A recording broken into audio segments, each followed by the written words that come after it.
Greetings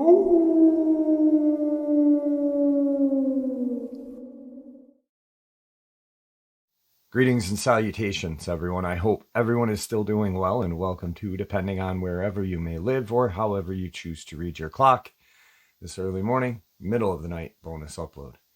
Before we jump into it, a couple links. As many of you know, I rely on Patreon, PayPal, channel membership, and the merch to help the channel to continue to grow and go. Links to Patreon, PayPal, and channel membership is in the description below. Merch displayed directly under the video. Also, Dogman Frightening Encounters, Volume 1 through 3, the audiobook versions. They were written and researched by Tom Lyons, narrated and produced by me, Jeff Nadolny.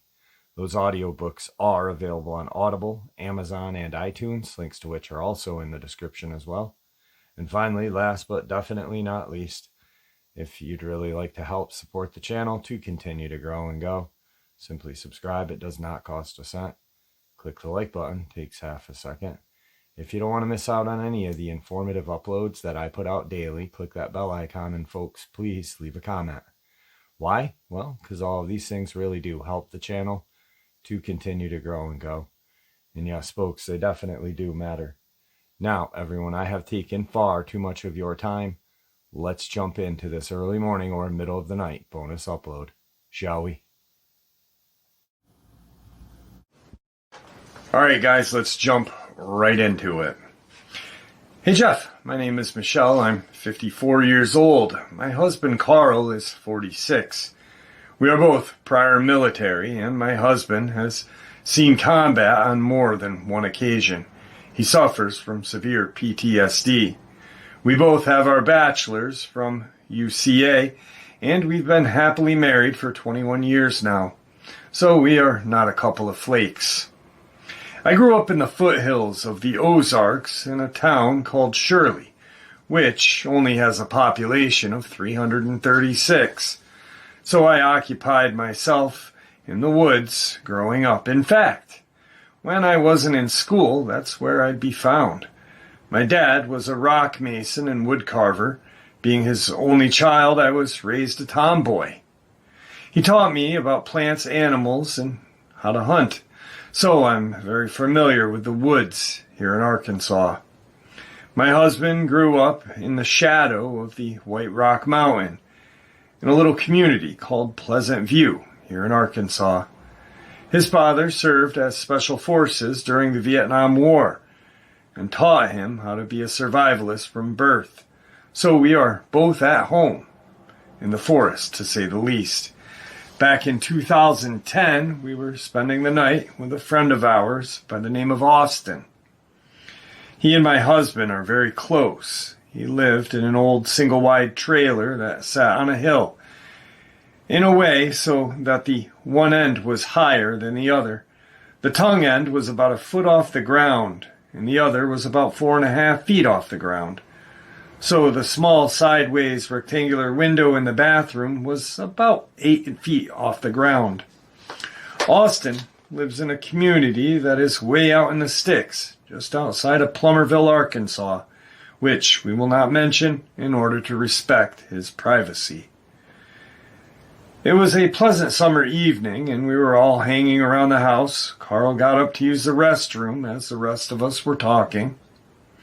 He hadn't been there long when I heard him calling my name. I noticed that his tone sounded off and strange.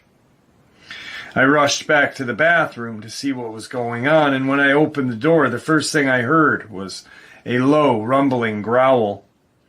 I looked at my husband, who was still seated on the toilet with a shocked look on his face, his pants around his ankles, and I asked him, "What was that?" He said, "I don't know." With it being dark out, I couldn't see anything out that long, skinny window, so I ran over and turned out the light and went back to the window.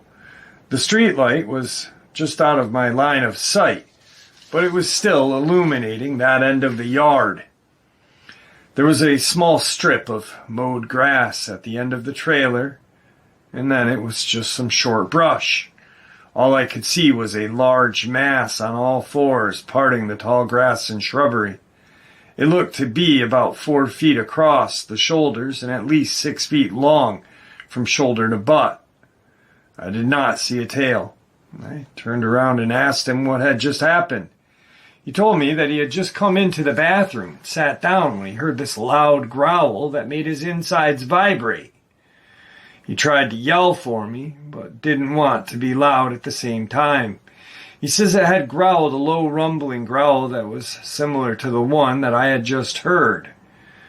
I know that what we heard was no dog, no coyote or bear, none of which could ever growl like that.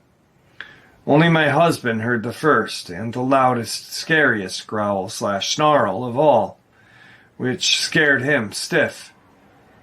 He said he had felt all the blood in his body pour down to his feet. Worst of all, the window was open, and he could feel that first growl, literally, on the back of his neck. That window had a screen which was only a couple of feet away from the back of his neck. It was one of those turn handle with the blades of glass that opens from top to bottom, 8 feet off the ground. He was afraid to turn around and look out the window. He swore it sounded like a werewolf from the movie and was canine for sure, and doesn't remember any smells. At this time, we never researched or even knew about Dogman or werewolves. My husband says that when he was sitting on the toilet, the beast growled on his neck. It was the scariest moment of his entire life, and coming from someone who has seen the absolute worst and best of humanity.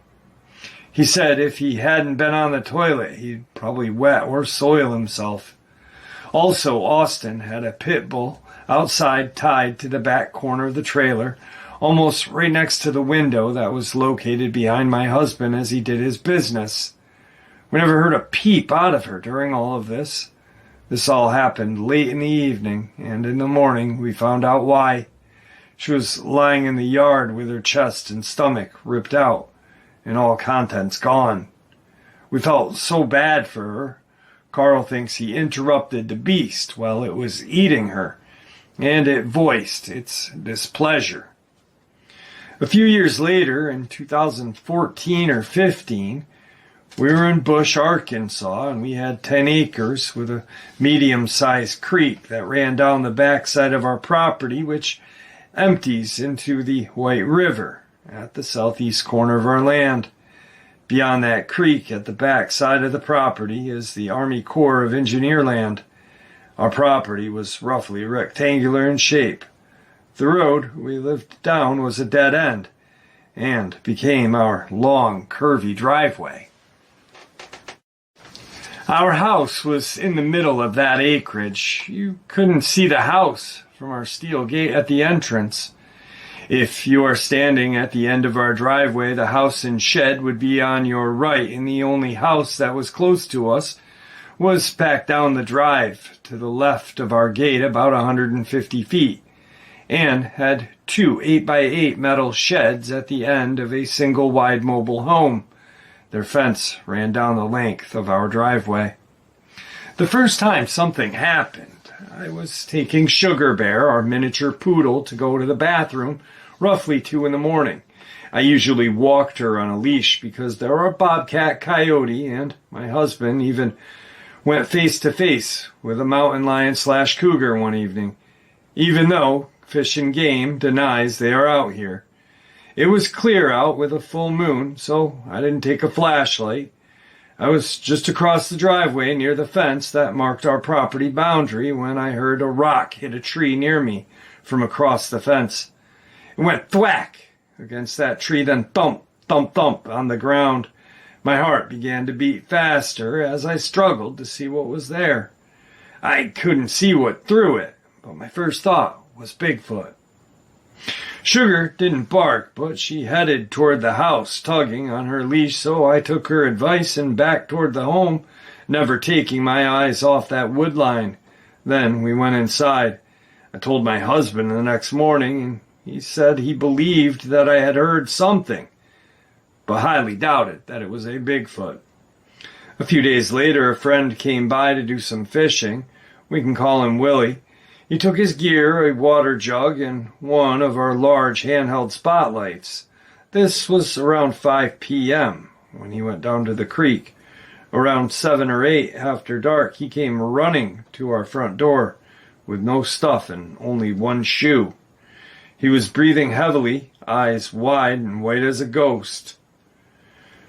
When we asked him what had happened, he said, "I don't know what's down there, but it's big and it's really upset." We asked him where all his stuff is, and he just said, "I left it down there and I'm not going back there." He told us that it scared him so bad that it plumb took him out of his own shoe. The next morning, my husband and I went to the dock to get his things.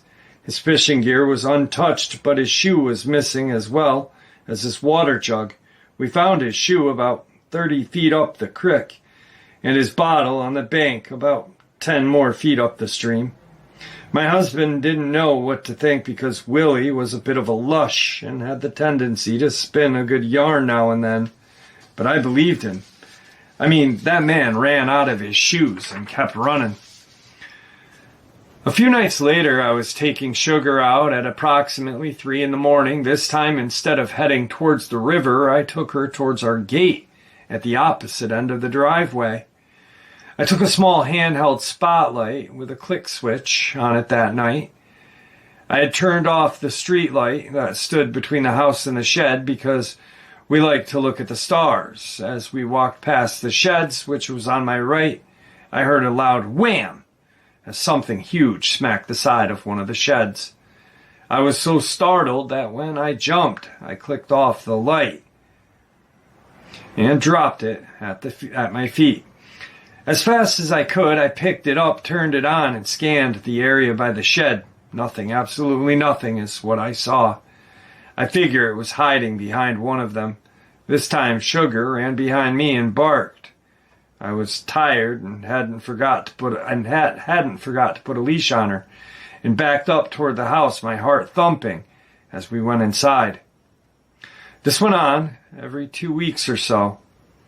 He did this for about a month and a half, but each time it smacked the shed and I jumped less and less. I was startled, but I was curious at the same time. I wanted to see what this thing was. After this, I brought my 12-gauge pump with me every night as a safety precaution. After all, there are wild animals and they can be unpredictable, right? Next morning, I told my husband what had happened, and he just looked at me puzzled and gave me this typical spouse who hasn't seen or heard anything in response. "I don't know, baby. Maybe you are imagining things," even after what happened to our friend. I wasn't angry with him for his response. He just hadn't seen or heard it yet. I never pumped my shotgun any of those times that this happened because I never felt threatened. It never growled at me or made any vocalizations. It felt more like it was laughing at me inside, thinking that he was watching a dumb, silly human. I never smelled anything, but think that was because it crosses the river and possibly the creek to get there, depending on where he crosses. One evening, I was on the back deck of barbecuing dinner when, down where the creek and the river meets, I heard a loud guttural sound. It reminded me of a gorilla, but it had a different quality to it. There was much more bass. Like I stated before, our shed is to the right of the house, on the west side. To the right of that shed, we had canoes and a trailer. Beyond those and the house were trees all the way to that creek. Most of the land was wooded and cleared trails throughout. This night it was around 11 p.m. when I took Sugar out. As Sugar and I passed our shed, I heard crashing like an elephant coming through the woods. except it was on two legs. It was moving from right to left, behind the canoes toward the house.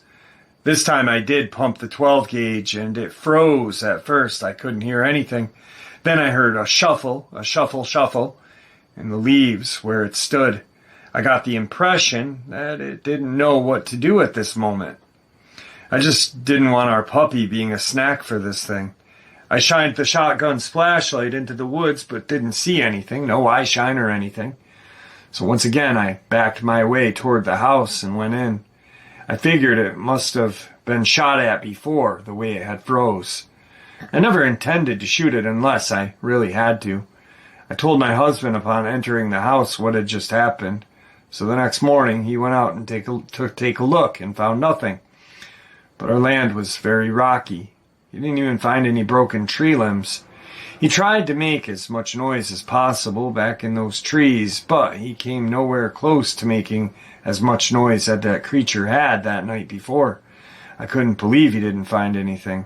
It really blew my mind. It was so loud it sounded like it was breaking everything in its path. He was beginning to think that I was going nuts, but then, about a week later, he was taking Sugar out with the shotgun in tow when he got a surprise. They got out the door and into the middle of the driveway when the woods on the other side of the fence came something huge crashing through the trees. My husband does not scare very easily. He was raised in the woods of Arkansas by a Vietnam Green Beret veteran turned Southern Baptist preacher, and he himself is a combat veteran. Both my husband and his father are tough old boys. When he pumped that 12 gauge, it just froze like before. He shined the flashlight into the trees high and low, but saw nothing. He said it sounded like a prehistoric mammoth crashing through the woods coming towards him, but he couldn't see or find anything. Much like myself, he backed into the house, shotgun at the ready.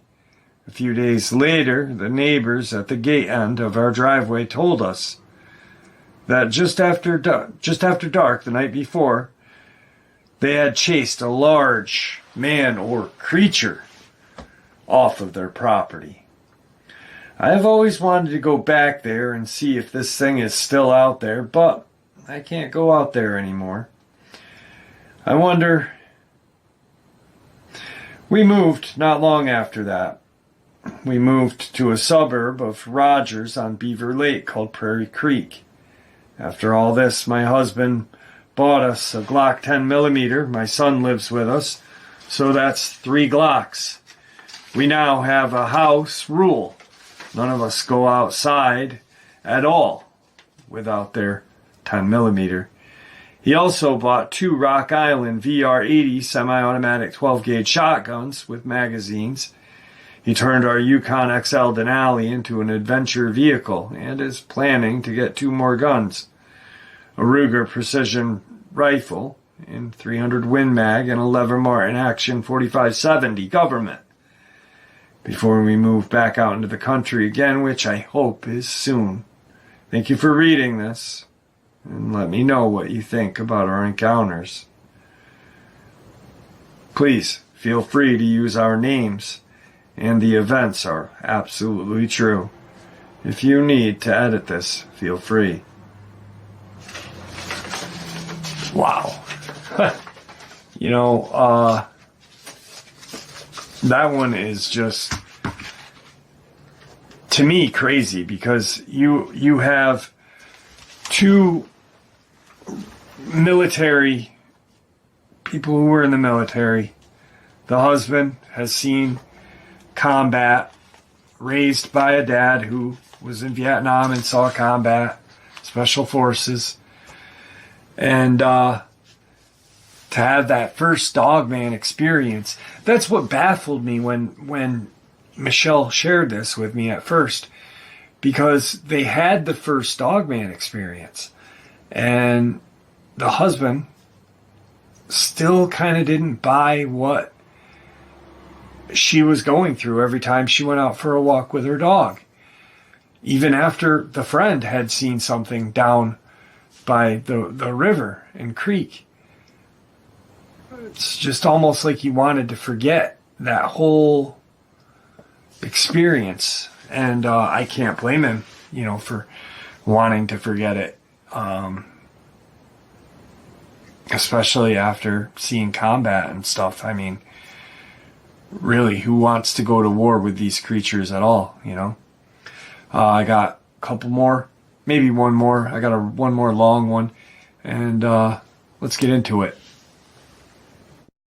This next subscriber submitted encounter is not only terrifying, but it is very mind-boggling. You really have to think about things on this one because it's just so crazy. Many of you guys will recognize the person's name in the comment section. It is Inquisitive Southern Woman's Experience. Let's jump into it. Hi, Jeff. First, I want to thank you very much for the very helpful and informative channel you have made for the Dogman community. Thanks to many subscribers, I can now put into words what I saw. So, from October 2008 through the summer of 2010 was a highly spiritual time for me. We lived outside of city limits in an old farmhouse. My usual route I took to work was the new interstate, I-555, to Jonesboro, Arkansas. I worked unusual hours at the time, and they changed daily. The very early morning before my encounter, I was nearly in a major car pileup on an overpass due to freezing fog. It shook me badly, and I even pulled over on the shoulder and called and woke my husband up because I needed his help to calm down. This is why, the next very morning, I chose to take an alternate route when I saw we had another freezing fog warning on the early news. The best I can describe where it happened was if you go to a community called Painway, Arkansas, then find Old Highway 463. When you do that, you can go to Street View on the map and go towards the town of Truman. Only go about 3 miles down past a small community on a gravel road on your left. There will be a thick tree line on your right and fields on your left. So, as I'm driving slowly and cautiously down 463, I saw up ahead a car with its hazard lights going in the opposite lane since there really wasn't a shoulder. I immediately felt that sense of dread, and it increased as I got closer. I remember thinking, please don't step out in front of me and ask for help. Not to be mean, but because I wouldn't feel safe stopping for strangers in such an isolated part. When I got maybe 3 car lengths from the other car, I started seeing 2 dog legs running back and forth in the light of the flasher. It appeared to be scrambling like it was trying to hide, but something definitely was not right. I started talking to myself aloud under my breath, saying, "Where's the dog's other legs? Why are they so huge?" Then, just as I got right up to the front of the car, this thing stepped out all of the way to the yellow line on the highway. It all happened so fast, but I knew my unexplained fear I felt was correct, because this was a very huge werewolf right there. Freezing fog be damned, I stopped on the accelerator in pure panic, yelling to myself, "That's a werewolf, a friggin' werewolf." No statum. There's no such thing. But there it was. Was it chasing someone? Was that why it was scrambling around? Answering myself, I said, "No, you looked for any humans and there weren't any. Just a bleep bleep werewolf. This couldn't be happening." I don't remember getting on the interstate, only driving down it towards my job in a full-out panic. I really wanted to stop somewhere and call my husband, but my body took over and I kept going, gripping the steering wheel, and had the accelerator pushed to the floor. It took a long while to calm down enough so nobody at work would notice and ask me about it, because there is no way I'm telling anybody at work what I noticed, and they'd ask me questions, and I have no way of answering them. And I definitely don't want to tell them that I saw a friggin' werewolf. Luckily, I only saw one person at work until after 8 a.m. And that was roughly 4 hours after the encounter or sighting, or whatever it was. When it was running around the car, I knew it moved too fast to be a dog, only on 2 legs. And when it stepped out right beside me, it stood straight up like a human, but it had this wolf-like head. I'd never heard of Dogman until I was searching real sightings of werewolves. Then your channel popped up. I clocked out of work at 9 a.m. since it was my shorter days, and I knew I had to go back down that road to get home. It was still freezing cold, even though the sun was still brightly shining. I could see way before I got to the spot where the car with its hazard lights were flashing, and there was no sign of it. When I got to the area, I looked out into the field, and there it was. Roughly 20 car lengths away was this huge wolf. It was outrageously huge, slowly, ever so slowly, walking on all 4 toward the opposite way. But then it turned its head back and looked right at me. Thanks to another subscriber of yours, Jeff, I can put this into words. Its face looked at me in an animated way. Its eyes locked with mine, and I knew without a doubt it knew who I was. The way its head rested up against its shoulders is what showed me that the front of this wolf thing was different than a normal wolf. Its upper back had more of a jumped over look to it. It was black as spades and humongous. Stopping never crossed my mind since I was trembling with fear just like earlier that morning in the dark of the first time I saw it. I had convinced myself not long after this first sighting that whomever was driving that car had turned into a werewolf. Now with the car completely gone, and there that wolf was, I saw I was wrong. When I got home, my husband called me on his break at work, and I told him everything, explaining just how massive this creature was. It was at least 7 feet tall, and that was not counting his huge long tail. Just from his head to the start of its tail, I was talking so fast and frantically, telling him everything. He knows me better than anyone, so he knew I was not making this up, or mistaken at what I had seen.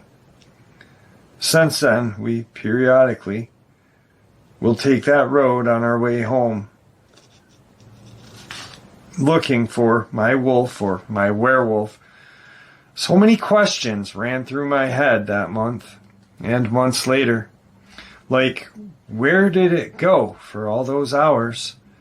Did whomever come back for their car? What was it doing there? Is this Dogman the same as what I've heard men talk about they had seen decades ago, hellhounds? They said their eyes are glowing red. This creature's eyes were not red or glowing, but before finding your channel, Jeff, my husband and I were the only living souls that I've ever told these encounters about. And there you have it, folks. I hope you all enjoyed this early morning, middle of the night bonus as much as I enjoyed sharing it with you. I'd like to thank you all for supporting the channel. After all, it is your support that keeps this channel growing and going, and what gives us all a place and a chance to share our experiences and theories judgment-free. Everyone is simply treated with the respect we all deserve, and I do truly appreciate that. Please, everyone, stay safe, happy, healthy, and ever vigilant, keeping an eye on our children, pets, family, and friends. These creatures are real, they are out there, and they are dangerous. Share this information with those you love and care about, and it may just help save their lives someday. And until next time, never stop asking questions, never stop searching for the truth, and God bless you all.